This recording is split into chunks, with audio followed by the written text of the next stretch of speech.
항상 이 무게 중심은요, 내 몸을 이렇게 기준으로 봤을 때, 근데 여기서 발끝으로 체중 실어볼까요? 그렇지.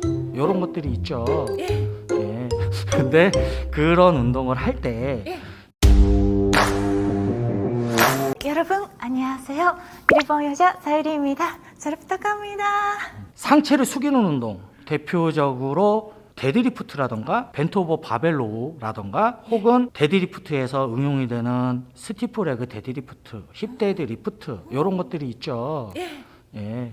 근데 그런 운동을 할 때 중심을 어디다 실어야 되는지에 대해서 이런저런 얘기가 되게 많아요. 그거를 갖다가 제가 뭐가 정확한지 오늘 말씀을 드릴 건데, 사유리 씨 데드리프트를 한번 해볼게요. 데드리프트 중에서도 루마니안 데드리프트를 한번 해볼게요. 예.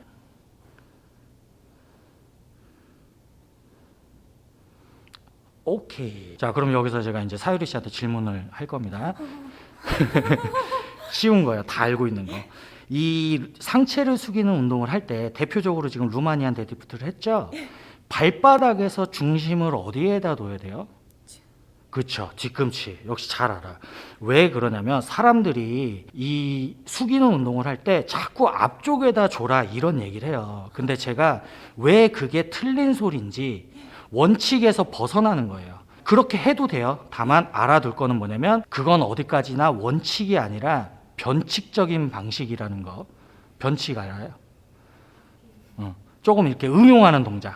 그러니까 제가 추천하지 않는 동작이라고 생각을 하시면 돼요.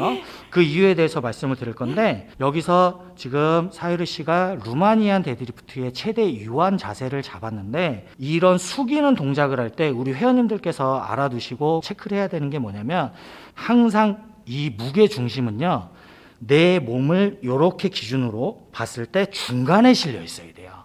그래야 다치지 않고 효과적으로 운동을 할 수 있어요. 이게 제가 말씀드린 원칙을 말씀을 드리는 거거든요.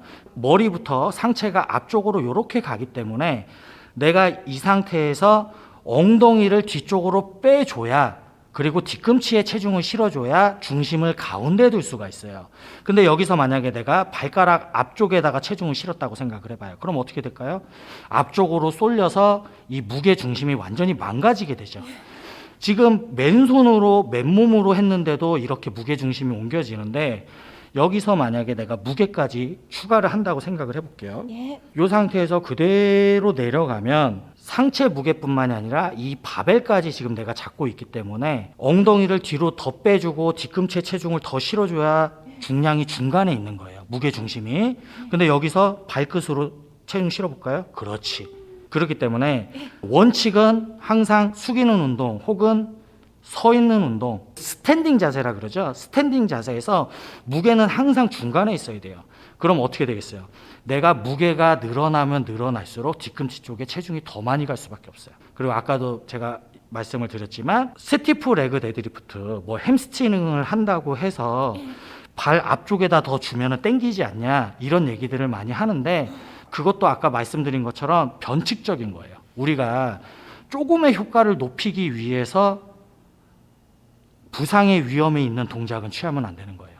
루마니안 데드리프트, 스티프 레그 데드리프트, 힙 데드리프트, 그리고 벤트 오버 바벨로우까지 모두 다 뒤꿈치 쪽에 주고 엉덩이를 빼줘야 앞뒤 균형이 맞는다라고 생각을 하시면 됩니다. 이해하신 거 맞아요? 감사합니다.